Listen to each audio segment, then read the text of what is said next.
네, 할렐루야. 네, 반갑습니다. 지난번에 이제 철야 때 우리가 뵀는데 또 이제 저녁 시간에 또 뵙네요. 매일 저녁 예배, 철야 예배. 이걸 어떻게 매일? 네. 특별할 때만. 네. 그게 철야 매일 하잖아요.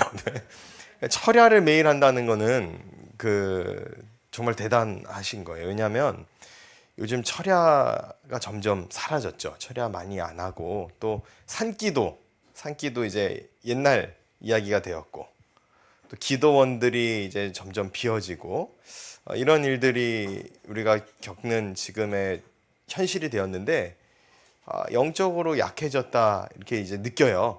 그렇지만 또 동시에 오히려 기도하는 사람들은 더 기도하고 또 하나님을 찾고 발견하는 사람들은 더 신앙의 그 깊은 단계로 들어가는 것을 보면서 어쩌면 또 한 번의 부흥의 때를 주님께서 우리에게 허락하실 수 있겠다. 저는 이런 믿음을 갖습니다. 오늘 게르솜에서 엘리에셀로 이와 같은 제목으로 제가 말씀을 증거할 텐데 이 게르솜과 엘리에셀은 모세의 두 아들의 이름입니다. 이에 대한 이제 설명을 좀 제가 드리기에 앞서서 정말 진실로 우리가 지금 기도가 많이 필요한 때인 것을 확인할 필요가 있어요. 압법들이 발휘되고 있죠. 또 신학교는 최근에 어떤 신학교는 풍수지리 과목을 개설을 하려다. 네. 풍수지리는요 일반 대학에서도 안 해요. 그거는 신학교에서 그 과목을 개설하겠다고 수업 계획서가 올라와서 이제 제가 그걸 보고 너무 충격을 받았는데. 만약에 그걸 발견을 못했다면 그 다음에는요 사주팔자 명리학 다 나오지 않겠어요? 이게 지금 우리가 처한 상황과 현실이라는 걸 보면은 속이 상합니다. 또 북한에 있는 영혼들 계속 그 공산정권 치하 속에서 고통받고 있어요. 이 현실에서 우리가 감당해야 할 사명이 무엇인가? 아무리 생각해도 기도죠. 우리의 사명은 기도인 줄로 믿습니다. 이 사명을 기억하기 위해서 오늘 저는 이 출애굽기 본문의 상황을 좀 마주하려고 합니다. 오늘 이 본문의 장면은 출애굽한 모세가 그의 장인 이드로의 집을 방문하게 되는 그런 장면이에요. 우리는 대개 출애굽 본문의 스펙타클한 그 이야기에는 익숙해져 있어도 이 사위와 장인의 만남, 이 이야기는 썩 잘 주목하는 이야기는 아닙니다. 하지만 오늘 이 본문은 우리가 주목해야 할 만한 가치가 있는 장면이에요. 지금 이 출애굽기 18장 본문 안에는 모세의 삶의 일대기가 압축되어 있습니다. 히브리 사람들은 자녀의 이름을 지을 때 그 자신이 처한 현실적 상황을 잘 반영해서 짓습니다. 우리가 본문을 읽자마자 여러분 바로 아실 수 있겠지만 모세의 두 아들의 이름은 지금 이 시대를 살아가는 저와 여러분에게 굉장히 큰 위로가 되는 이름이에요. 요 출애굽기 18장의 상황은 어떤 상황이냐면 모세가 아말렉과의 전투를 끝낸 다음에 장인 이드로를 만나는 그 타이밍입니다. 이드로는 누굽니까? 미디안의 제사장입니다. 모세는 이드로에게 출애굽의 그 전 과정을 하나님께서 함께 하셨던 그 이야기, 그 놀라운 구원의 사건에 대한 그 스토리를 차근차근 설명해 주었어요. 자, 우리 출애굽기 18장 1절입니다. 함께 봉독합니다. 모세의 장인이며 미디안 제사장인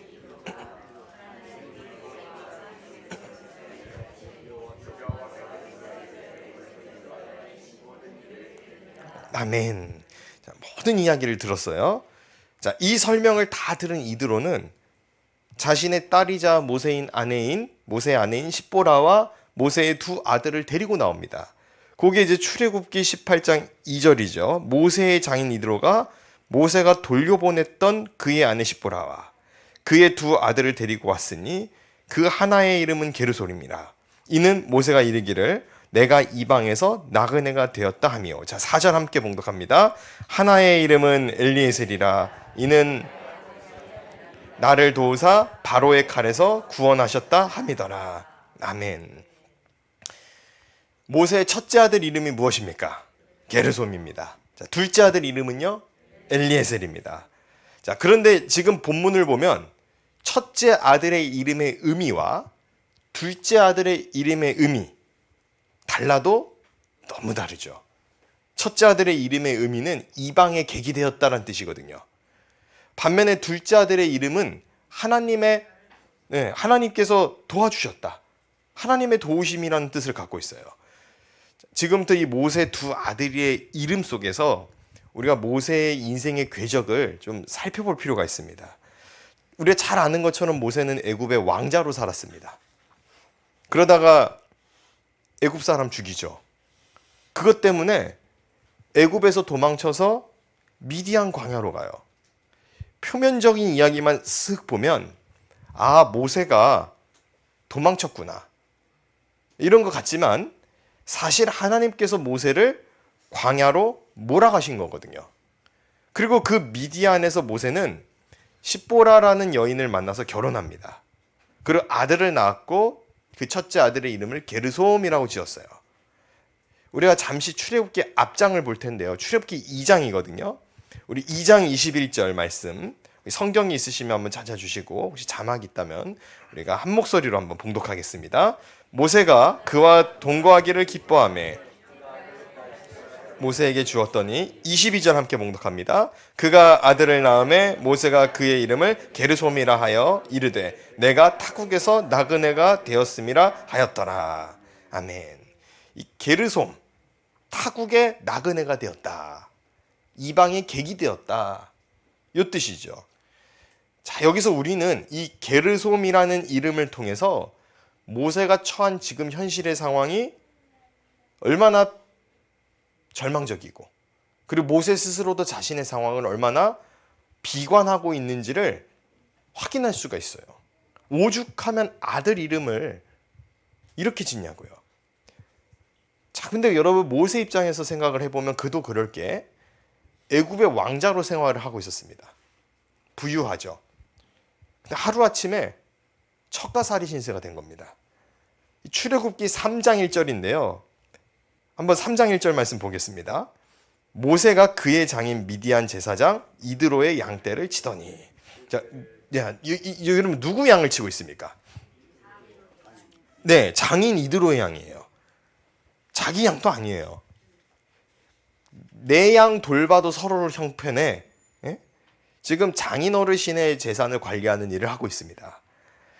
당시 고대 근동 사회에서 짐승과 지내는 직종은 천한 직종으로 여겨졌어요. 조선 시대로 치면 이제 백정으로 여겨졌던 그런 시대란 말이죠. 그러니까 왕자 신분에서 하루아침에 목동의 신분으로 추락된 거예요. 이거 얼마나 모세 입장에서는 괴로웠겠습니까? 더군다나 내 재산도 아니에요. 장인어른 거예요. 이렇게 말씀을 드려도 우리가 현대적으로 적용하지 않는 이상은 썩 잘 이해가 안 되는 경우가 많더라고요. 여러분 잘 나가는 기업의 사장으로 일하다가 갑자기 쫄딱 망해서 최저 시급 알바로 주유소에서 이제 세탁 기계 세탁 끝나고 그거 차 걸레로 닦아주는 일을 하는 처지가 되었다고 한번 생각해 보세요. 괴로울까요? 평안할까요? 처음부터 그 일을 하면 별로 괴롭진 않아요. 원래 나는 뭐 이 일에 하나님 주신 직분이다 하면 되는데 한번 기업을 주물러 봤잖아요. 그러니까 이제 그 일을 하기 싫은 거예요. 안 되거든요. 힘들거든요. 괴로울 거예요. 그런데 그 괴로움의 세월과 시간을 모세는 무려 40년을 견디고 버티고 살아갑니다. 그래서 나그네된 인생이에요. 단 한순간도 자신의 인생을 이게 내 위치야. 양치는 게 내 삶의 이유이자 목적이자 하나님이 주신 사명이야 라고 생각한 적이 없어요. 나는 나그네된 인생. 나는 버려진 인생. 내 인생은 비참한 인생. 그 모세의 가치관과 생각이 반영돼서 지어진 첫째 아들 이름이 게르솜인 거예요. 자, 그런데 하나님께서는 이렇게 타국의 나그네된 모세를 부르십니다. 그 후에 떨기나무 앞에서 불러 세우신 후에 신을 벗기시고 새로운 소명이라는 걸 주세요. 그 소명이 무엇이었습니까? 내 백성 이스라엘을 그 애굽 땅에서 꺼내라는 거예요. 이 소명 앞에서 모세는 몸부림을 치죠. 보낼 만한 자를 보내소서 뭐 난리를 쳐요. 별 수 없습니다. 하나님의 때가 되었고 그는 순종하는 것 외에는 다른 선택지가 있을까요? 없을까요? 없습니다. 순종하는 것 말고는 선택지가 없어요. 그래서 그는 소명을 받은 이후에 이스라엘 백성들을 구출하기 위하여 이제 애굽으로 떠납니다. 자, 근데 모세가 형 아론과 함께 애굽으로 떠나기에 앞서서 자신의 장인 어른인 이드로를 만나요. 그리고 저 이제 떠나야 됩니다라고 말을 합니다. 여기에 뭐 하나님 말씀하셨으면 바로 갈 것이지 뭘 또 장인한테 얘기를 하고 가나? 라고 그렇게 생각하시면 안 돼요. 왜냐하면 모세는 지금 처가살이 신세입니다. 그리고 모세가 떠난 다음에는 누가 이 양을 키울 겁니까? 그렇죠. 누군가 키울 거예요. 네. 말은 해주고 가야죠. 네. 자, 근데 이 말을 할 때 요때 십보라와 아들들이 등장을 하거든요. 출애굽기 4장 20절입니다. 출애굽기 4장 20절입니다. 우리 함께 봉독합니다. 모세가 그의 아내와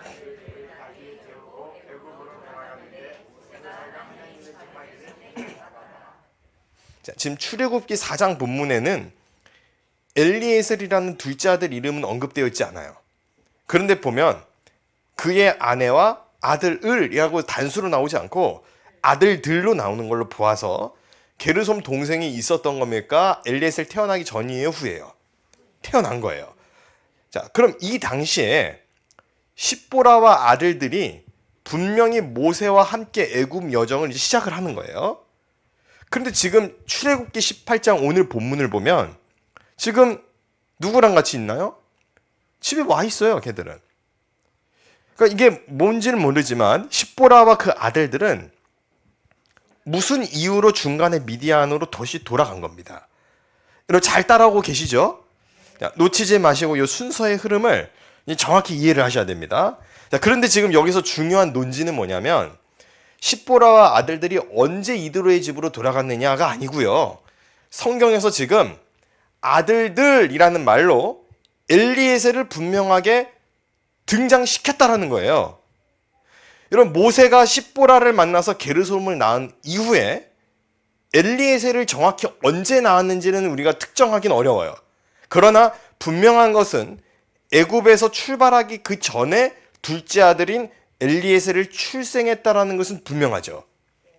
자, 성경에서는 게르솜을 낳은 후에 모세의 소명 사건이 바로 등장합니다.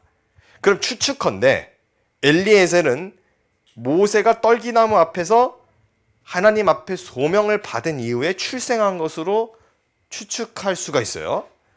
그리고 그 엘리에셀의 이름의 뜻은 하나님이 나를 도우사 바로의 칼에서 구원하셨다 함이더라 라는 뜻을 갖고 있습니다.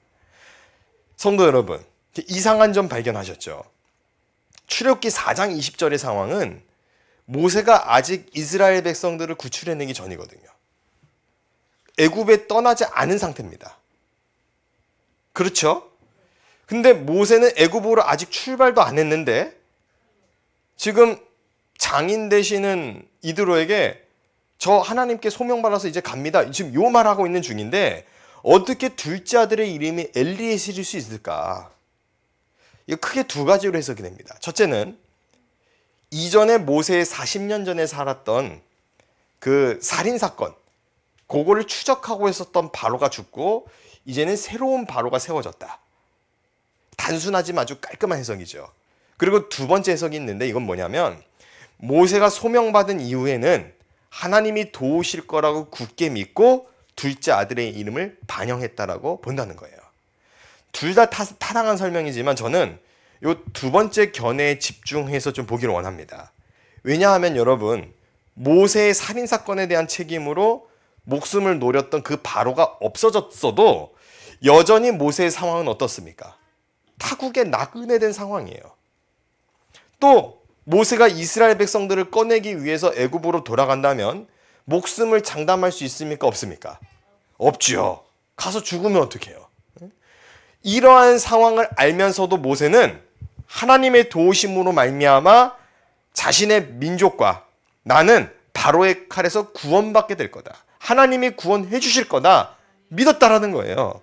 이 믿음이 모세를 구원하고 이스라엘 백성들을 구원해냈는 줄로 믿습니다. 사랑하는 여러분, 우리가 받은 기도의 소명을 분명히 하고 주님 주신 사명을 분명히 한다면 망설이거나 좌절할 시간이 없어요. 낙심하는 것은 사치입니다. 하나님께서 저와 여러분의 인생 가운데 반전을 베풀어서 허락하시기를 원하시고 기적을 예비해 주셨는 줄로 저는 믿습니다. 특별히 이 조국 대한민국에 하나님의 부흥의 역사가 계속적으로 이어질 줄로 믿습니다. 그렇게 믿고 기도하셔야 돼요.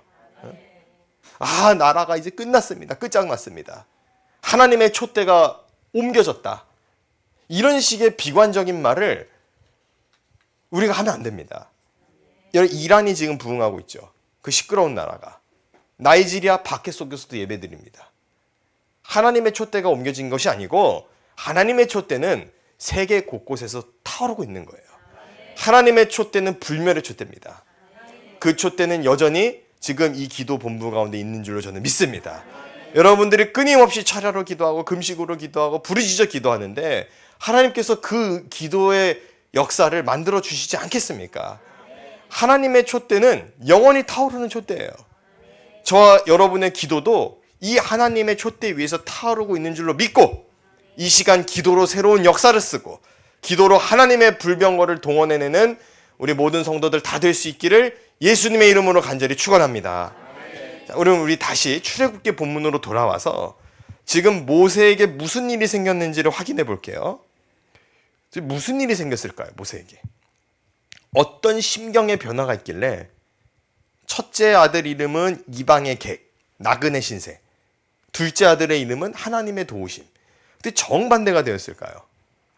원래 모세는 애굽에서 막 도망쳤던 그 당시에 자신의 처지를 두고서요. 타국의 나그네 된 신세. 이렇게 이해를 하고 있었어요. 그러나 떨기나무 앞에서 소명을 받은 다음에는 그 40년 전의 사건이 게르솜이 아니라 엘리에셀로 이해되기 시작됐다는 거예요. 오늘 우리는 우리의 삶을 어떻게 이해하고 계십니까? 여러분 게르솜에 계세요? 엘리에셀에 계세요? 엘리에셀인 줄 믿습니다. 네.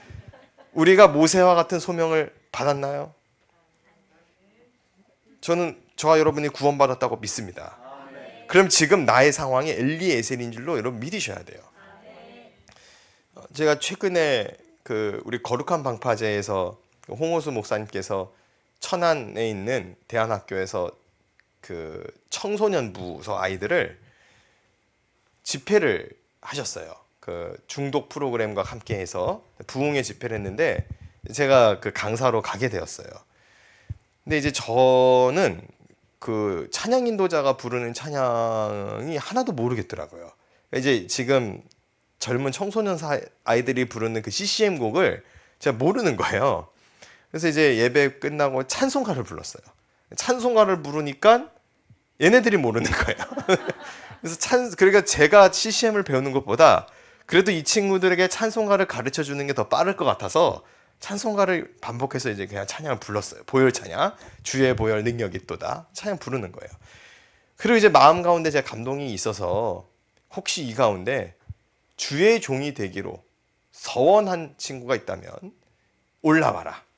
그럼 안수 기도해 주겠다. 한 2명 올라올까 생각을 했어요. 저는 너무 많이 올라오는 거예요. 우르르 올라오니까 이거는 분명 감정의 격동에 힘입어서 이거 얘네들 실수하는 거다. 이 사사의 실수를 반복해서 이게 큰 서원 이거 잘못 서원했다 큰일 난다. 그래서 다시 선포를 했어요. 내려가라. 너희는 주의 종이 되면 안 되고 잘 들어라. 지금부터 주의 종이 된 사람 어떤 사람이냐? 소년보 목사님처럼 감옥 갈 각오가 돼 있거나 주기철 목사님과 손양호 목사님처럼 죽을 각오가 돼 있거나 이런 사람만 올라와라. 근데 놀라운 사실은 더 올라오는 거예요. 아니 가만히 앉아있던 애들까지 올라오는 거예요. 다음 세대 소망 없다 말하는 사람들은 소망 없는 애들만 본 거예요. 저도 그랬거든요. 사실은 저도 그런 줄 알았어요. 하도 무슨 전교조 교육 때문에 아이들이 망쳤다. 뭐 온라인 무슨 이 쇼츠 때문에 아이들 뇌가 불타서 이제 뭐 전두엽이 이제 마비가 됐다. 뭐 그런 얘기를 자꾸 들으니까 다음 세대 어떡하나 했는데 하나님께서 준비시킨 사람은 다 있더라고요. 자녀들도 걱정하실 필요가 별로 없으세요. 내 아들은 왜 장가를 안 가나? 내 딸은 왜 시집을 안 가나? 그 신앙적 가치관에 맞는 사람한테 가야 될 거 아니에요. 근데 없대는 거예요. 요즘은 젊은이들이 혼전순결도 안 지키고 다 타락하고 술 담배하고 문신해서 없대는 거예요. 없긴 왜 없어요? 다 있어요. 있습니다. 어딘가에 있어요. 그래서 만나게 해주세요. 그러니까 참고 견디고 기다려야 돼요. 그 기다림의 과정을 안 하고 혼자 막 날뛰면은 모세처럼 40년 광야에서 양쳐야 되는 거예요.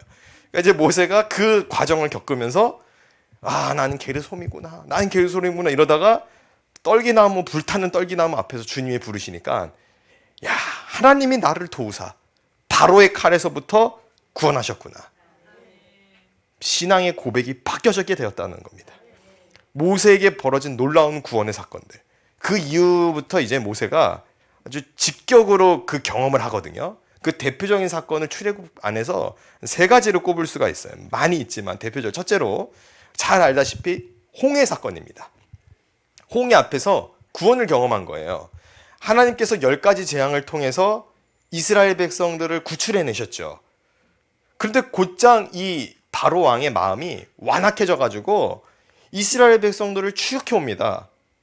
출애굽기 14장인데요. 우리 1절 말씀 보겠습니다. 여호와께서 모세에게 말씀하여 이르시되 2절 함께 봉독합니다. 이스라엘 자손에게 명령하여 돌이켜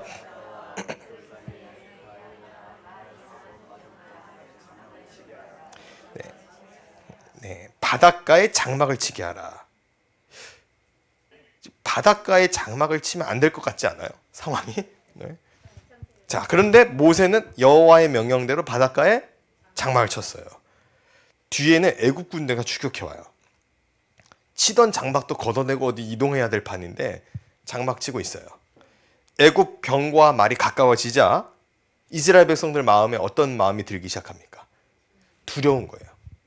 가슴이 콩닥콩닥 뛰고 저 애굽의 군대의 병거의 말 발굽 소리가 두구닥 두구닥 달려와요. 400년간 종사를 했는데 잡히면 절반은 죽이고 나머지는 또 노동력으로 쓰겠지. 바로라면 그러고도 남아. 저 극악한 놈이 악에 받쳐가지고 우리를 잡으러 왔구나. 그 마음이 백성들 가운데 들기 시작했다는 거예요. 그리고 그 급박한 순간에 이 백성들이 무엇을 하냐? 무릎 꿇고 부르짖어 기도하는 게 아니고요. 모세한테 가서 이렇게 말합니다. 애굽에 매장지가 없어서 광야에서 죽게 하냐? 원망하는 거예요. 원망하는 거예요. 분명히 이스라엘 백성들은요. 하나님께서 애굽에서 행하셨던 그 10가지 재앙을 목격을 했습니다. 그걸 경험하고 지금 나온 그 민족이에요. 그런데 자신들이 경험했던 그 능력의 여호와 하나님, 그 구원의 여호와 하나님은 싹 잊어버리고 모세한테 항의를 하는 겁니다. 한두 명 항의하는 게 아니고요. 백성들이 무리지어서 반기를 듣다고 나와요. 가뜩이나 긴박한 상황 속에서 백성들이 무리지어 가지고 반기를 드는데 모세가 생명의 위협을 받겠죠. 그런데 모세는 자신을 이끌어 주신 그 하나님을 믿었어요. 출애굽의 현장으로 이끌어 주신 그 하나님을 믿은 거예요. 저는 그 모세의 믿음이 그를 민족 지도자로 만들고 하나님의 도구로 삼으셨는 줄로 믿습니다. 틀림없이 모세는 바로의 손에서 건져주시는 그 하나님을 믿고 그 하나님을 발견했고 그 하나님을 신뢰한 거예요. 그랬기에 모세는 백성들에게 이렇게 선포합니다. 출애굽기 14장 13절입니다. 우리 한 목소리로 봉독하겠습니다. 모세가 백성에게 이르되 너희는 두려워하지 말고 가만히 서서 너희가 오늘 본 애굽 사람을 영원히 다시 보지 아니하리라. 아멘. 자, 14절입니다. 여호와께서 너희를 위하여 싸우시리니 너희는 가만히 있을지니라. 아멘. 가만히 있으라는 말을 2번 한 거예요. 시끄럽게 떠들지 말라는 거거든요. 원망하지 말라는 거예요. 모세가 과감하게 신앙의 선포를 합니다. 그 결과 홍해 바다가 마른 땅이 돼서 갈라지는 역사가 일어났다라는 거예요. 이 사실을 믿으십니까? 이 대단한 믿음이세요. 이걸 못 믿으세요. 많은 사람들이 지금. 그래서 뭐 그 갈대가 진짜 바다가 아니고 그 갈대 바다다. 홍해가 아니고 갈대를 건넜대요. 아니 도대체 어떤 갈대면 애국 군대가 중요하고요. 뭐 강철 갈 때예요. 그러니까 이게 앞뒤가 안 맞는 거야. 안 믿기 시작하니까. 뭐 어떻게 그 많은 수가 이 바다를 건넜겠느냐. 건널 수 있어요. 하나님이 하시면 되는 거예요. 네? 사랑하는 성도 여러분, 지금 저와 여러분이 처한 상황이 홍해 앞에 있는 상황이라고 혹시 생각이 되시거나 절체절명이라고 혹시 생각이 드는 순간이 있으세요? 우리가 국가적인 상황을 한번 볼까요? 그런 마음 느끼죠. 저는 들어요. 이게 어떻게 이럴 수 있나 싶어요. 뭐 대진년이라는 단체들이 버젓이 활동하죠. 공공기관에 노동신문이 들어가죠. 이상한 악법들이 발휘되고 있죠. 만상인데 자유롭게 낙태하라 그러죠. 동성애하는 그 행사를 그냥 버젓이 서울광장에서 하자 그러죠. 그걸 또 보호해주는 법안을 만들자 그러죠. 이게 무슨 세상인가 도대체. 저렇게 많이 산 것 같지도 않은데 왜 이렇게 오래 살았나 생각이 들 정도로. 요즘에 댓글 중에 내가 너무 오래 산 것 같습니다라는 댓글. 우리 분명 성도님 댓글이에요 그거. 네. 너무 괴로우니까. 이게 도대체 무슨 꼴인가. 이게 망국으로 가는 거 아닌가 이게. 이게 도대체 어떻게 되면 이렇게 될 수 있는가. 어떻게 해야 될까요 우리가. 쭈그러 앉아서 울어야 될까요? 한숨만 쉬어야 될까요? 아니면 모세가 선포했던 이 믿음의 선포가 우리 입술 가운데 다시금 나와야 될까요? 전 다시금 나와야 될 줄로 믿습니다. 이런 선포를 해야 돼요. 믿음의 선포. 우리가 백성들 원망했던 것처럼 원망하기 시작하면 우리 영혼은 애굽 군대와 홍해 그 사이에 갇혀서 영원히 헤어나올 수 없게 돼요. 여러분 보세요. 이스라엘 백성들은 하나님께서 애굽을 향해 내리셨던 그 10가지 재앙을 경험을 했습니다. 우리도 경험했잖아요. 부흥 한국을. 여의도 광장 찾는 거 경험했었고요. 잠실 종합운동장 찾는 거 경험했었고요. 많은 교회들이 부흥하여 건축하는 경험을 했어요. 평양대부흥, 원산대부흥에 수많은 회개운동, 통회운동이 일어나서 많은 성도들이 영혼 구원받고 예수 의지하고 그리고 그 힘과 저력으로 대한민국 건국의 그 순간에 기도로 시작되는 역사를 우리는 경험했어요. 근데 왜 지금은 불신하냐 이거예요. 구름기둥과 불기둥, 이 이스라엘 백성들 지금 진행형이에요. 앞에 있어요. 경험 중이에요 지금. 기적을 현재 진행형으로 누리고 있는 중인데 근데 원망을 해요. 그런데 왜 그러는 걸까요? 그들은 인생의 간증을 잃어버렸기 때문에 그래요. 우리도 인생의 간증을 잊으면 쉽게 영혼의 침체기에 빠져듭니다. 성도 여러분, 내 인생에 하나님이 도우셨던 일들을 기억해내시기 바랍니다. 은혜를 기억해내는 자에게 하나님께서 반드시 새로운 은혜를 허락해 주실 것입니다. 은혜 위에 은혜를 부어주시고 위기를 타개하게 하여 주시고 이런 위기가 있으니까 우리가 기도하죠. 차별금지법을 악법을 발의하려고 하니까 한국교회가 200만 명이 모이죠. 거룩한 방파제가 세워져 나가는 거죠. 적들이 강하면 기도의 용사들은 더 들불처럼 일어나요. 하나님이 그거를 원하시고 기뻐하시는 줄 저는 믿습니다. 이란이 혼란 중에 있는데 왜 기독교 인구수가 더 늘어납니까? 나이지리아는 기독교 박해하고 예배당 천장이 뜯겨져 나가는데 왜 그들은 예배의 자리에 계속 모일까요? 왜 북한의 저 중국의 지하교회들은 없어지지 않을까요? 삼자교회하고 계속 회유하거든요. 그럼에도 지하교회들은 계속 늘어나요. 어떻게 된 걸까요? 복음이 그들을 압도하는 거예요. 복음을 이길 수 없는 겁니다. 하나님의 불기둥이 가로막고 있으면 애굽 군대는 못 건너와요. 눈앞에 애굽 군대가 보여도 그들은 우리에게 손끝 하나 될 수 없는 존재라는 사실을 여러분들은 확실히 믿으셔야 합니다. 왜요? 우리 하나님은 그렇게 우리를 지켜 보호하여 주실 것이기 때문에. 우리는 그리스도의 십자가 구속의 은혜로 구원을 입었습니다. 근데 자꾸 현실 문제 앞에서 이 구원을 잊어버리고 내 처지를 두고 게르솜이라고 자꾸 이야기해요. 타국에 나그네 되었다. 망했다. 한탄하는 거예요. 근데 잘 생각해 보면 이 구원의 은혜를 망각한다는 것은 홍해 앞에서 원망하고 있는 이스라엘 백성들의 모습과 굉장히 비슷한 모습을 보이는 겁니다.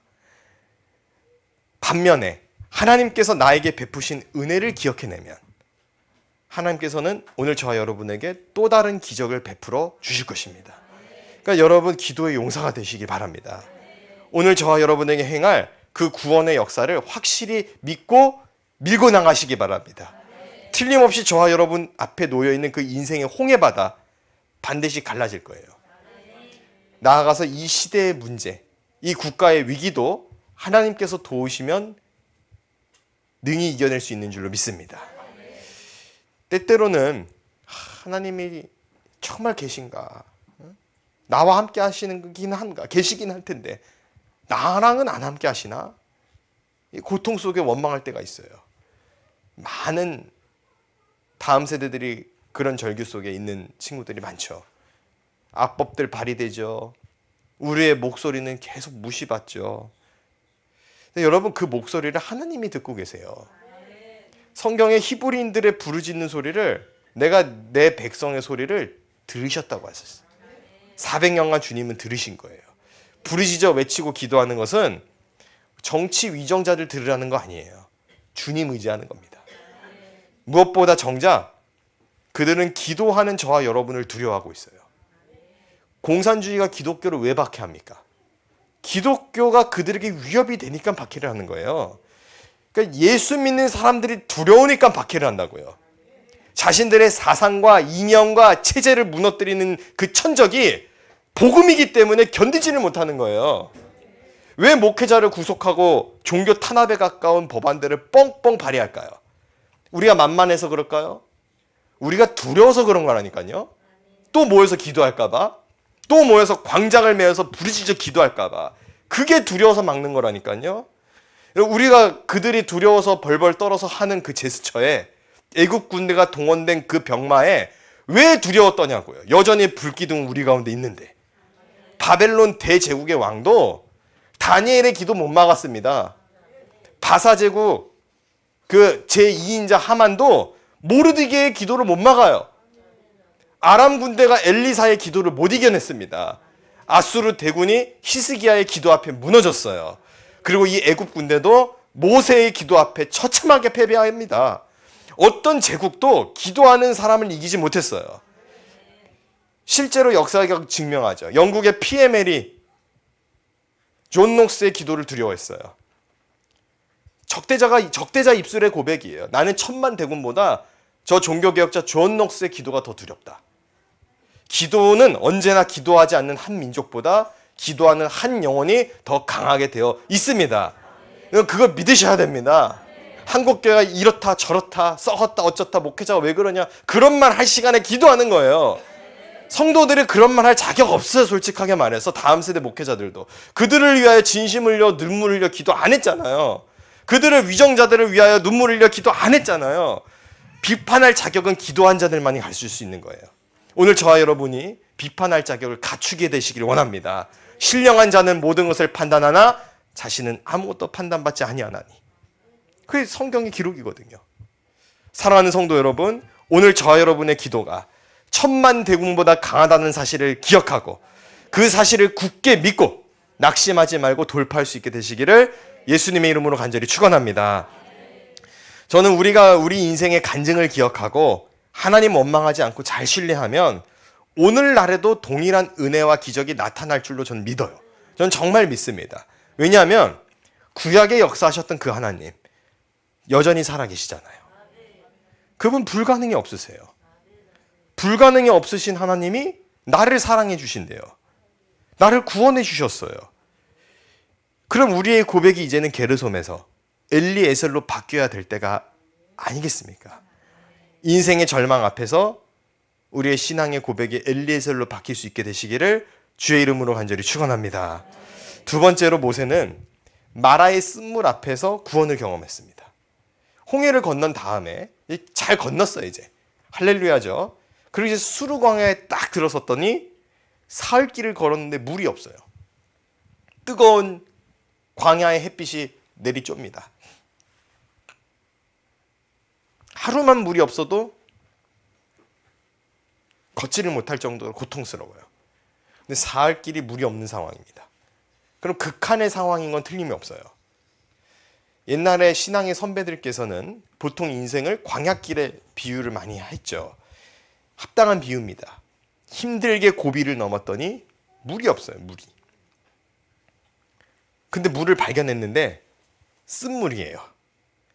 아마도 이스라엘 백성들이 마라에 이르러서 처음 물을 발견했을 때 환호성 지르면서 너도 나도 물을 마시기 위하여 기쁘게 달려갔을 겁니다. 그러나 마라의 물을 딱 마시는 순간 해갈의 기쁨이 아니라 미각을 상실시키는 스디쓴 쓴맛이 고통을 가중시킨 겁니다.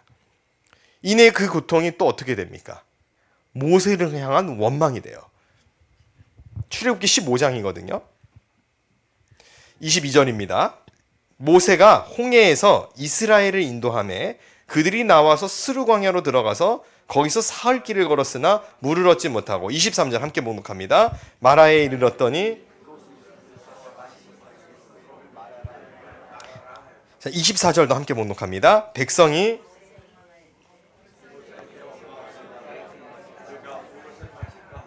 자, 여기서 원망이란 단어는 히브리 단어로 룬이라는 단어를 써요. 이건 고집을 피우면서 불만을 토로하다 이런 뜻도 되지만 온 밤을 지새워서 중얼중얼 말하기를 반복한다 라는 뜻도 담고 있어요. 그러니까 요 원망 불평은 쉽게 말해서 밤새 징징징징징징 거린 거예요. 예? 같은 말 계속 반복하면서 물이 없어 물이 없어 물이 없어 물이 없어 갈증나 갈증나 갈증나 갈증나 계속 얘기하는 거예요. 누구한테요? 모세한테. 수백 명, 수천 명, 수만 명이 모세 한 사람한테 그 원망과 불평을 막 쏟아내고 있어요. 여러분 한 명만 징징대도 정말 듣기 싫거든요. 자녀를 키우셔 보시면 알겠지만 정말 했던 말 또 하고 했던 말 또 하고 안 된다고 해도 달래요. 계속. 방금 안 된다고 했는데 징징징징. 모세가 얼마나 괴로울까요? 그리고 여러분 모세는 사람이잖아요. 모세도 사람인데 자기는 안 목말르냐고요. 자기도 목말라 죽겠어요. 갈증나요. 갈증나 죽겠는데 물 없다고 계속 징징징징 대고 있어요.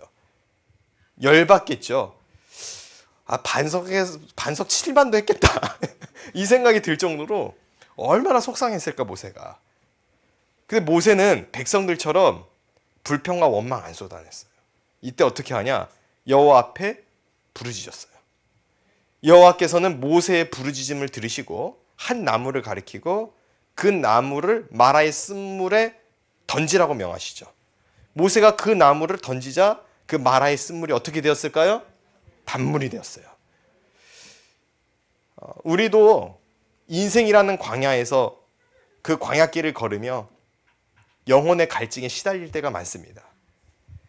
간혹 그 고통을 해결할 만한 오아시스를 발견해서 좋다고 나가면 이게 또 쓴맛이네요. 그게 꼭 내가 발견한 것만 꼭 마라의 쓴물, 무슨 쓴물 탐정기도 아니고 내 인생은 늘 쓴물, 고난, 도저히 일어날 힘이 없고 살 소망이 없어서 털썩 주저앉아 있는 우리 안타까운 성도님들이 얼마나 많은지 몰라요.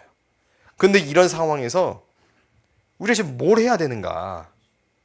내 신세 한탄하면서 나그네 신세, 나그네가 그렇지 뭐. 그러고 있지는 않냐 이거예요. 여러분, 바로 그때가 주님을 부르짖어 찾아야 할 때라는 거예요. 마라의 쓴물에 주님이 명하신 나무를 순종하여 던져내야 될 때라는 거예요. 그렇게 순종해서 마라의 쓴물에 그 나뭇가지를 던져 넣은 순간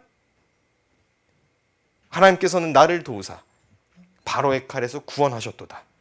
그 역사의 고백이 다시금 환기가 된다는 거예요. 이게 게르솜에서 엘리에셀로 변화되는 축복인 줄로 믿습니다.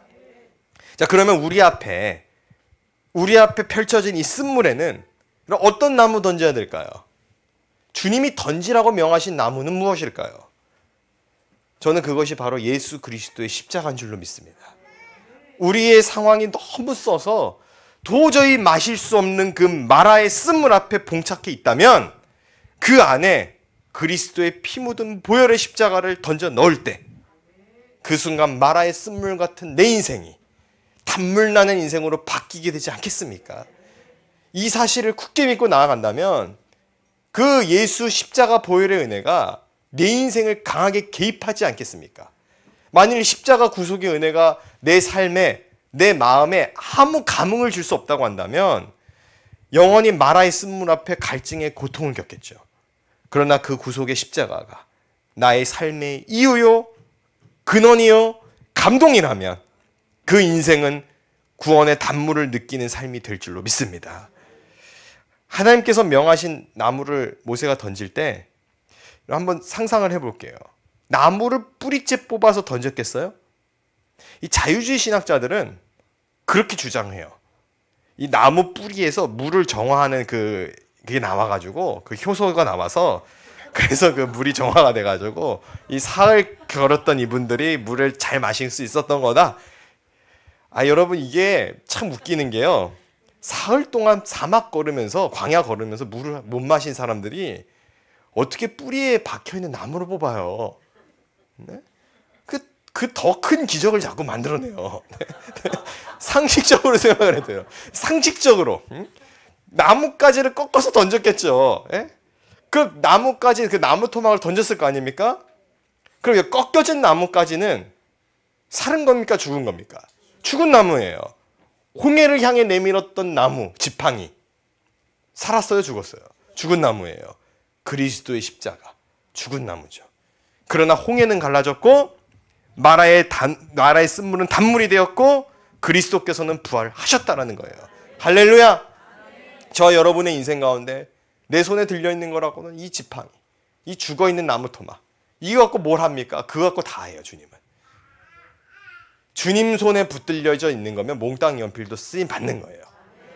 누구든지 예수 그리스도를 믿는 자는 하나님께서 보여주신 이 영적인 기적을 경험하며 살아가게 되어 있다는 거예요.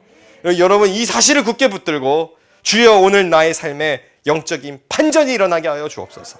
더 이상 내 인생이 게르솜이 아니고 엘리에셀이 된 인생이 되게 하여 주옵소서. 그렇게 부르짖어 기도할 수 있게 되시기를 원합니다. 구약의 룻기를 보면 이 마라가 또 나오죠. 근데 나오미가 며느리와 함께 베들레헴에서 처참히 실패하고 돌아오죠. 그 모압에서 실패하고 베들레헴으로 돌아와요. 그때 나오미가 그 베들레헴 동네 사람들에게 이렇게 말을 합니다. 나를 나오미라 부르지 말고 마라라고 불러라.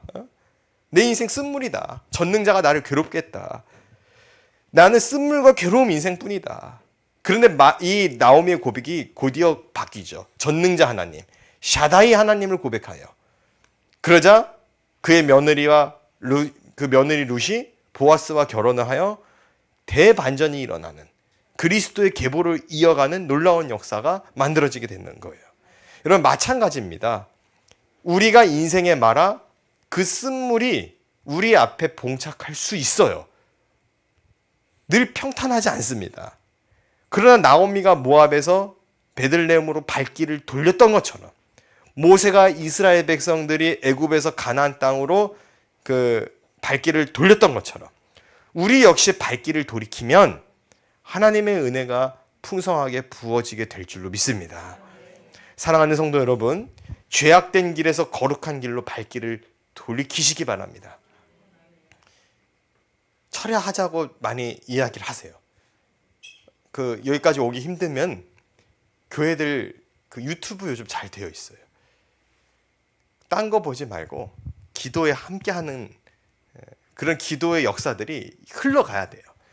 기도의 능력 정말 그래요. 교인들도 성도들도 마찬가지예요. 기도하는 성도들은 무너지지 않아요. 누구부터 무너지는가? 기도 안 하는 사람들부터 무너져요. 말은 많죠. 회의는 많이 해요. 근데 회의는 많이 했는데 기도를 안 하잖아요. 그 길게 한 회의가 말짱 도루묵이에요. 근데 기도했더니 회의는 5분이면 끝나요. 하나님께서 지혜를 주셔서. 교회는 회의에서 가는 곳이 아니고 기도로 나아가는 곳이에요. 인간의 술수와 편법의 길에서 하나님의 도우심을 구하는 길로 발을 돌이키시기 바랍니다. 여러분들의 인생의 쓴물이 단물로 바뀌게 될 겁니다. 십자가가 우리 삶에 개입하게 될 겁니다. 마지막 세 번째로는 모세는 아말렉과의 전투 속에서 구원을 경험했어요. 이드로에게 방문하러 가기 그 직전에 모세가 전투를 하나 치르는데 르비딤 전투예요. 이 르비딤에서 그 출애굽기 17장의 장면인데요. 성경에서 이 장면에 대해서 어떤 고도의 전술이라든가 전략이라든가 이런 게 전혀 소개가 안 되어 있고 그냥 놀라운 전투예요. 어떤 전투냐? 모세가 지팡이를 잡고 산꼭대기에 서 있으면 손을 들면 누가 이겨요? 이스라엘이 이겨요. 손을 내리면 아말렉이 이겨요. 황당한 전쟁이죠. 무슨 이런 전쟁이 있어요. 모세가 손만 들면 이기는 거예요. 결국 누가 이기나요? 이스라엘이 이기죠. 하나님께서는 떨기나무 앞에서 모세에게 소명을 주신 그 순간부터 그 모세 손에 들려진 그 지팡이로 많은 일을 하셨어요. 앞서 말한 대로 여러분, 지팡이 죽어있는 나무 토막 아닙니까? 그런데 하나님께서 죽은 나무에 불과한 그 지팡이를 모세의 손에 붙여서 놀라운 능력의 도구로 사용해 주신 거예요. 이스라엘 백성들이 그 초강대국인 애굽을 이기고 출애굽에 성공을 했다라는 이 이야기를 당시 그 고대 근동 사회 사람들이 알았겠어요, 몰랐겠어요? 빅뉴스죠. 아말렉도 그 소문을 알았을 거예요. 자, 그럼 여러분 좀 이해가 안 가는 건요, 저는 그게 더 이해 안 가요. 도대체 이 아말렉은 무슨 자신감으로 이스라엘 백성과 싸울까? 여러분 그런 생각 안 해보셨어요? 이스라엘 백성들은 왜 아말렉과 싸워서 어떻게 이기려고 하나? 이게 아니라 관점을 한번 전환해 보세요. 아니 무슨 자신감으로 이 하나님의 이끌어낸 백성을, 홍해도 갈라서 살아나온 이 백성을 무서워서 어떻게 대적하나? 그 생각이 들죠. 우리나 들지 아말렉을 안 들어요. 이들은 철제 무기로 무장되어 있어요. 애굽의 병거가 홍해 바다에 침몰되었다 소문 들어와도 아, 우리 군대는 달라, 그런 생각 갖는 거예요. 그러니까 이 자랑하는, 그들이 자랑하는 게 뭡니까? 강력한 강철이에요. 강철 무기, 철제 무기. 근데 그 강철의 칼은 하나님 손에, 하나님의 모세 손에 붙들려준 그 죽은 나무 토막 앞에 처참히 무너지는 거예요. 여러분들 손에 들려있는 게 없다고요?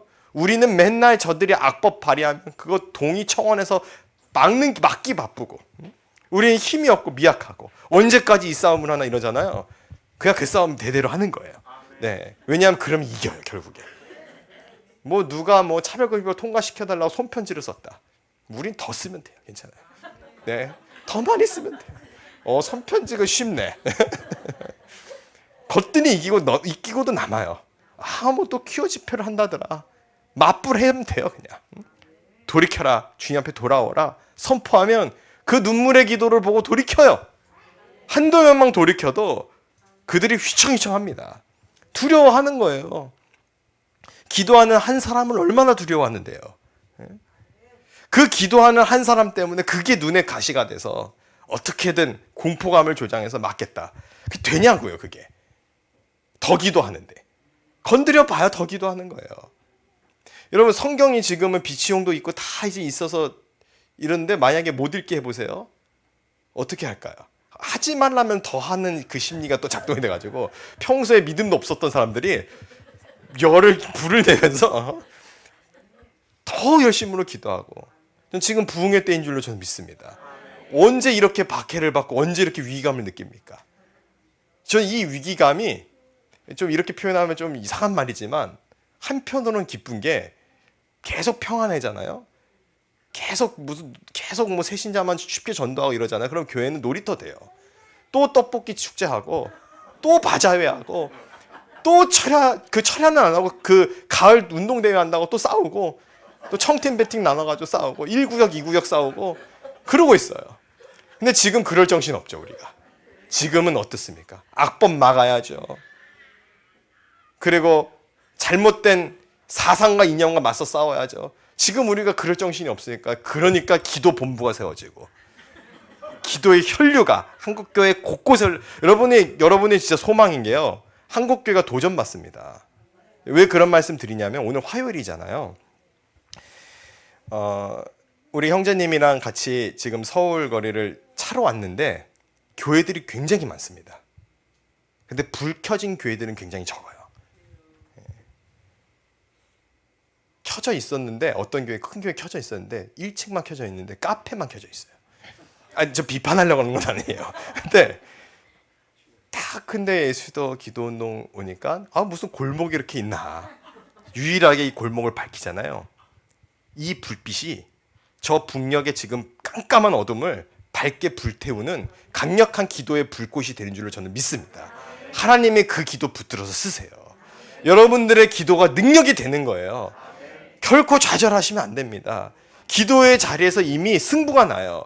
모든 승부는 기도의 격전지는 여기에 있어요. 골방에 있어요. 교회에 있어요. 예배의 터전에 있어요.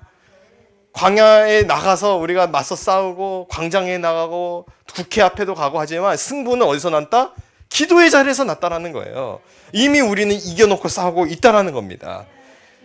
그들이 자랑하는 강철, 모세가 손에 지팡이 들고 올리면 끝나는 거예요. 어떻게 이런 일이 가능한가?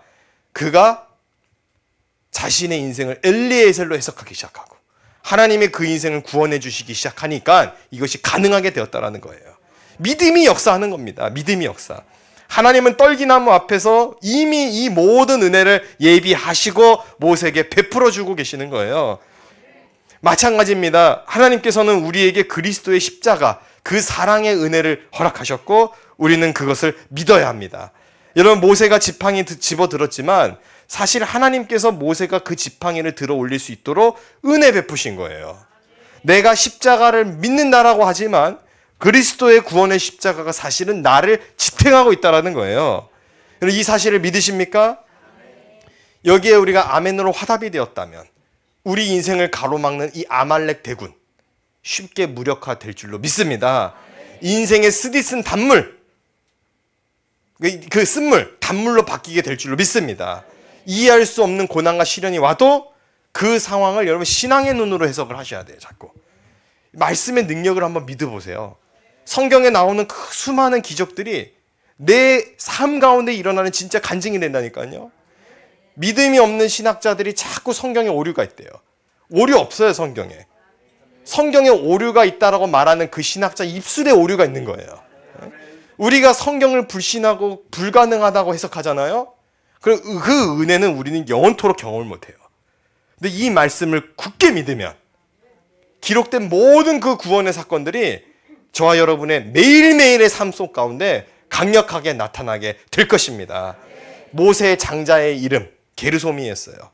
힘들고 절망스러웠던 그 현실이 반영되었습니다.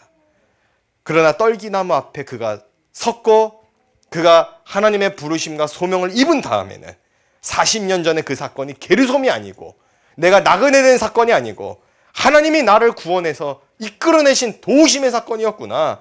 엘리에셀로 이해하기 시작되었다라는 거예요. 이런 출애굽기 18장 4절 말씀 마지막으로 함께 봉독합니다. 이름은 엘리에셀이라. 출애굽기 18장 4절입니다. 네, 하나의 이름은 엘리에셀이라. 이는 내 아버지의 하나님이 나를 도우사. 아멘. 모세가 애굽에서 도망쳐 나온 그때부터 사실 모세는 도망자 신세가 아니었고 바로의 칼에서부터 하나님의 구원의 사건을 이미 경험하고 있었다라는 거예요. 이윽고 소명받은 모세는 자신의 모든 괴로움과 아픔을 털푸덕 내려놓고 이것이 하나님의 구원의 재료구나. 그걸 깨닫기 시작했다는 거예요. 오늘 우리의 상황도 이방에 나그네된 상황인 것 같잖아요. 근데 그건 사실이 아니에요.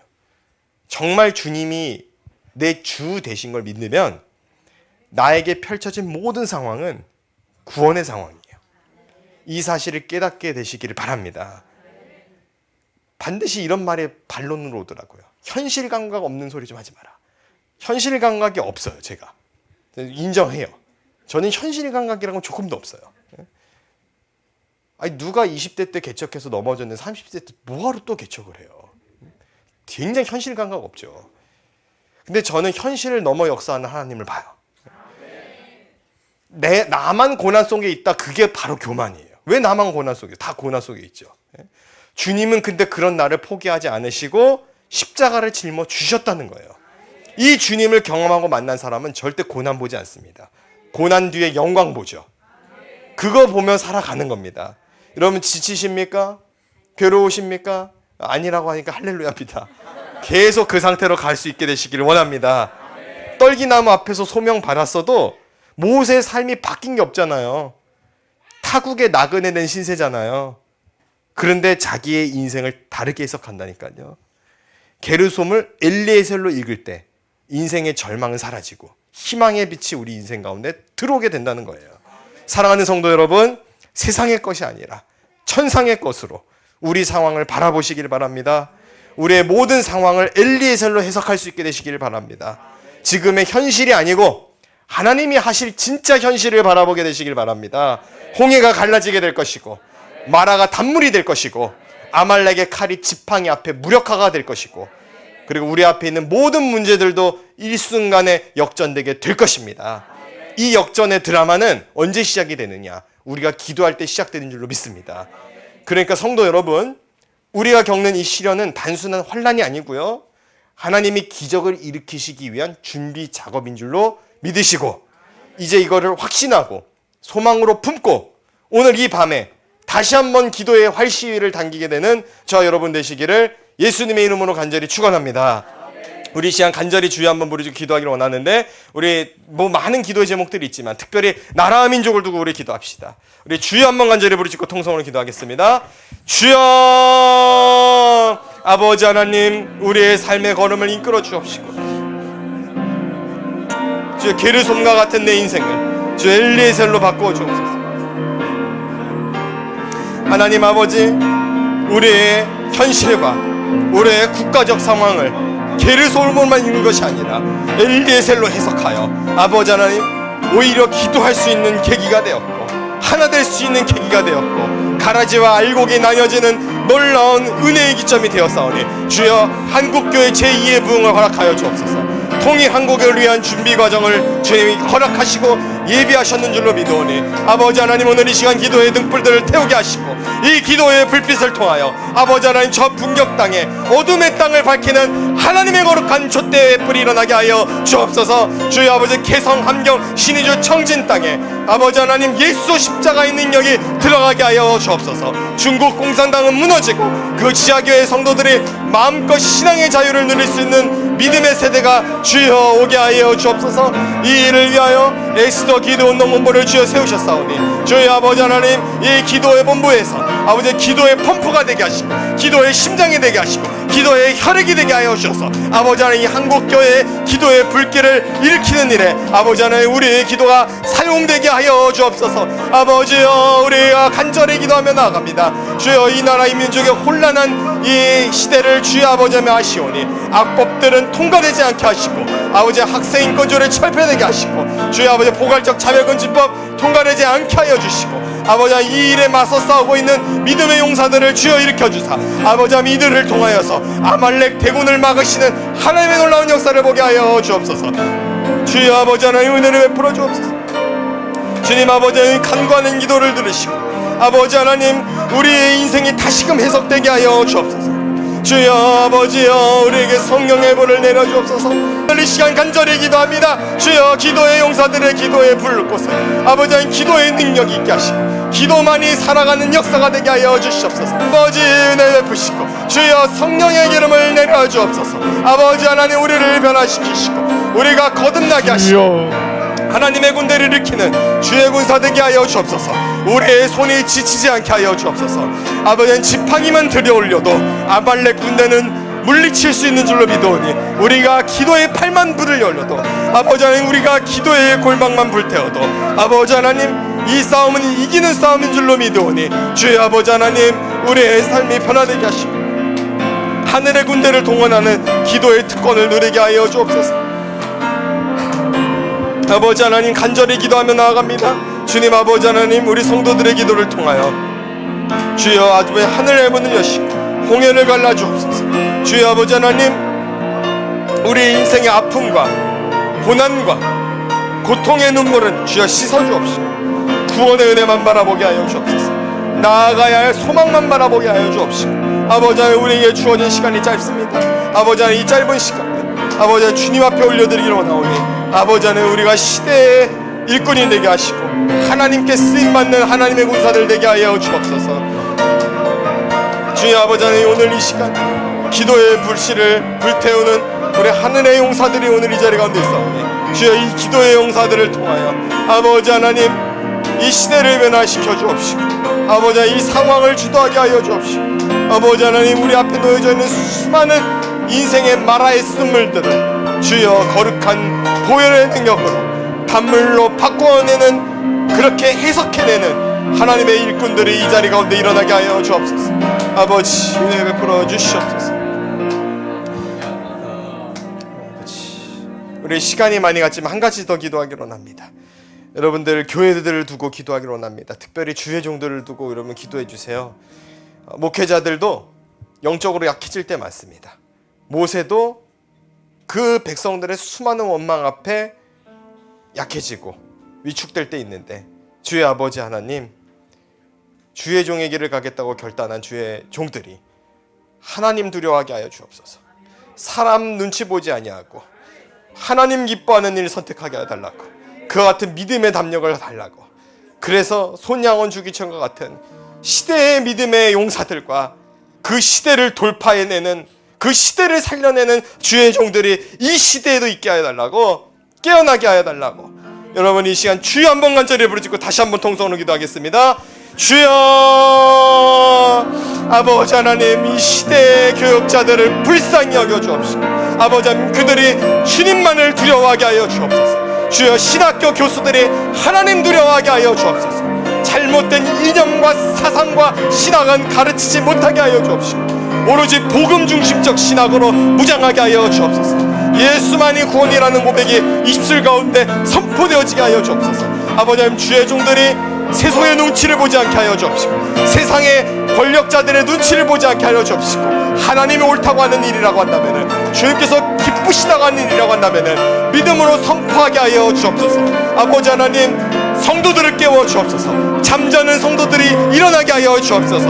아버지 하나님, 한국교회의 기도의 불씨가 다시 일어나게 하여 주옵소서. 철야의 열심히 일어나게 하여 주옵시고, 산기도의 열풍이 일어나게 하여 주옵시고, 부르짖어 기도하는 주의 백성들이 일어나서 아버지 하늘의 불병거를 동원하는 주의 군사들이 주의 아버지 하나님 일어나게 하여 주옵소서.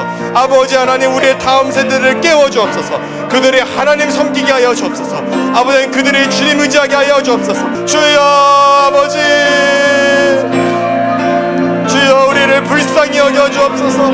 아버지 하나님, 주를 위하여 목숨 건 주의 성도들이 일어나게 하시고, 주의 종들 깨어나게 하여 주옵소서. 주여 아버지 하나님, 성령의 기름을 부으시고, 주여 하늘의 금촛대를 불태워 주옵소서.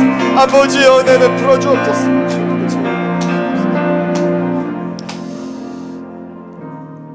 전능하신 아버지 하나님, 오늘 우리가 처한 상황이 마치 게르솜의 상황 속에 있습니다.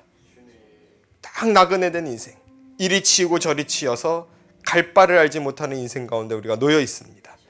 그러나 주님, 이 상황을 이제는 엘리에셀로 해석해내기를 원합니다. 하나님이 이미 나를 구원하셨고 그 구원의 도구로 나를 부르셨는 줄로 믿습니다.